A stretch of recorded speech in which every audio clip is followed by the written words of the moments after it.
පහත දැක්වන රටවල් අතුරින් භූගෝලීය වශයෙන් ශ්‍රී ලංකාවට වඩාත්ම ආසන්න රට කුමක්ද?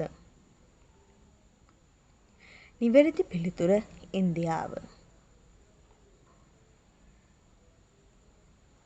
සාගරයේ ලුණු සහිත බව හැඳින්වීමට යොදා ගන්නා වඩාත් නිවැරදි වචනය කුමක්ද? නිවැරදි පිළිතුර ලවණතාවය. සාගර ජලය වරින් වර ඉහළට ඒම සහ පහළට යාම හඳුන්වන පදය කුමක්ද? නිවැරදි පිළිතුර වඩදිය බාදිය. සාගරය තුළ එක් ස්ථානයක සිට තවත් ස්ථානයකට ගලා යන ජල කඳ හඳුන්වන්නේ කුමන නමකින්ද? නිවැරදි පිළිතුර සාගර ප්‍රවාහ.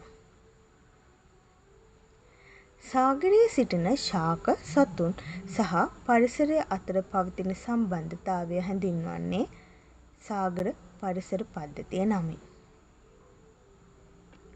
සාගර පතුලේ ඇති ඉතා ගැඹුරු ප්‍රදේශ හැඳින්වීමට යොදා ගන්නා පදය කුමක්ද? නිවැරදි පිළිතුර ආගාධය.